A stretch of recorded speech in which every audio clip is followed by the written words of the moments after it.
Assalamualaikum warahmatullahi wabarakatuh. Dengan saya Silvia Septiani. Kali ini saya akan membahas sistem gerak. Nah, sistem gerak itu merupakan suatu sistem yang menghasilkan gerakan yang terdiri atas tulang dan otot yang dibantu oleh persendian tulang ya. Nah, untuk sistem gerak itu terdiri dari tulang, otot, kemudian persendian.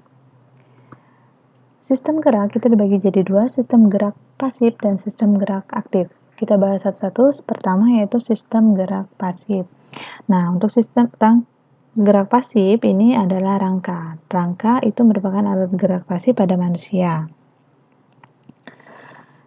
Sistem rangka itu merupakan kumpulan tulang yang mempunyai keterkaitan antara bagian tulang satu dengan bagian tulang lainnya, hingga mampu membentuk suatu sistem gerak. Nah, fungsi rangka pada umumnya yang pertama itu membentuk tubuh, kemudian melindungi bagian tubuh yang lemah, kemudian menegakkan tubuh, melekatkan otot. Otot nanti yang digunakan sebagai alat gerak aktifnya ya, kemudian sebagai alat gerak pasif. Kemudian tempat produksi sel darah merah tadi di sumsum tulang ya, kemudian tempat cadangan kalsium ataupun fosfat ya. Lalu untuk rangka sendiri itu dibagi menjadi dua, yaitu rangka aksial. Rangka aksial itu merupakan rangka yang ada pada sumbu tubuh nih ya. Jadi rangkanya pada sumbu tubuh. Rangka ini terdiri dari 80 tulang yang meliputi tulang tengkorak, tulang telinga, dan tulang hyoid, kemudian tulang belakang, lalu tulang dada dan tulang rusuk. Yang berikutnya adalah apendikular. Apendikular ini merupakan alat gerak yang melengkapi rangka aksial yang tersusun atas alat gerak atas ini ya. Kemudian ini alat gerak bawah. Kita akan bahas satu persatu. Nih, aksial tadi ada tengkorak, kemudian tengkorak ini fungsi melindungi organ dalam ya. Misalnya otak, organ indera penglihatan, indera pendengaran ya. Kemudian selain tulang tengkorak tadi ada juga tulang telinga dan hyoid ya. Lalu berikutnya adalah tulang belakang. Nih, tulang belakang ini yaitu mulai dari pangkal leher sampai dengan tulang ekor. Nah, bentuk tulang belakang ini melengkung sehingga memudahkan dalam pergerakan berdiri ataupun duduk ya. Lalu berikutnya adalah tulang dada dan tulang rusuk. Nih, tulang rusuk itu ada dibagi jadi dua, tulang rusuk sejati ini, tulang rusuk palsu, 3 di bawah, kemudian ada tulang rusuk melayang ya.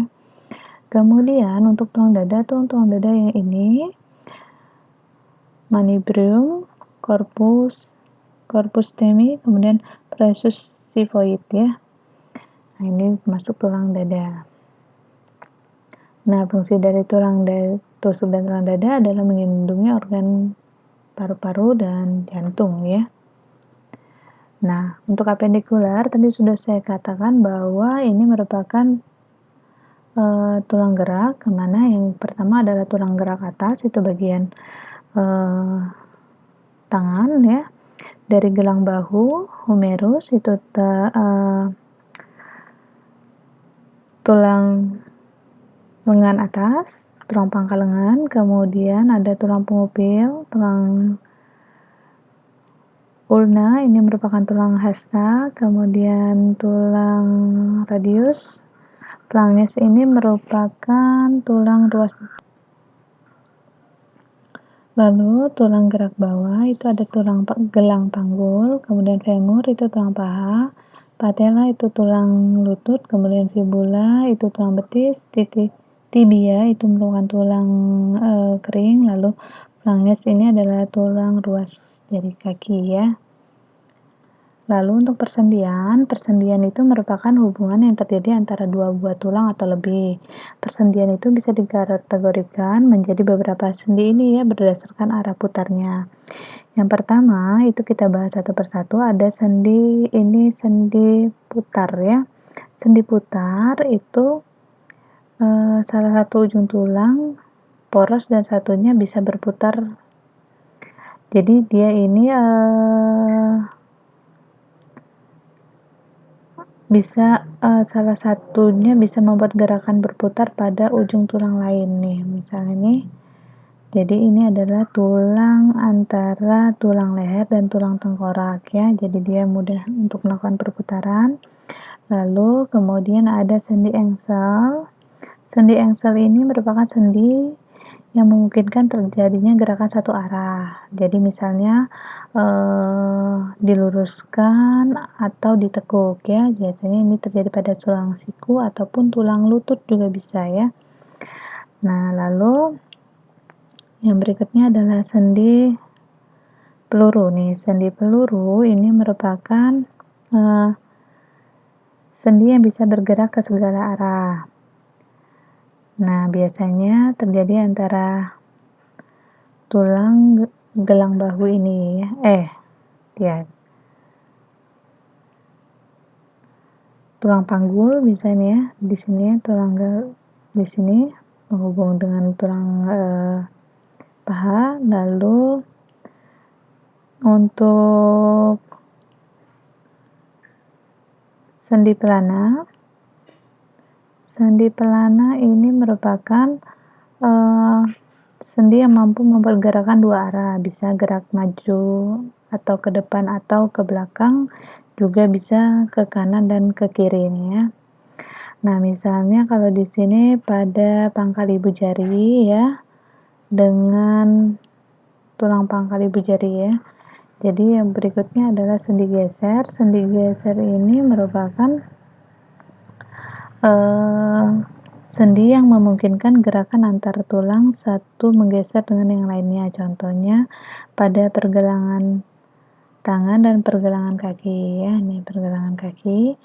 Kalau sendi gulung ini bisa bergerak ke arah depan dan belakang, bisa juga ke kanan dan ke kiri, misalnya tulang pengupil radius dan tulang pergelangan tangan. Jadi di sini antara tulang pengupil dengan tulang pergelangan tangan ya.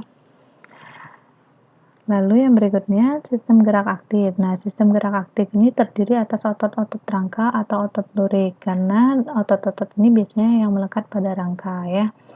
Dia bekerja di bawah kesadaran, jadi dia bekerja atas kesadaran manusia. Kemudian dia bergerak aktif karena otot ini berkontraksi dan berelaksasi, sehingga dia bisa menimbulkan gerakan pada rangka. Nah, ini waktu dia relaksasi, dia panjang, kemudian waktu dia berkontraksi, dia menegang dan memendek ya.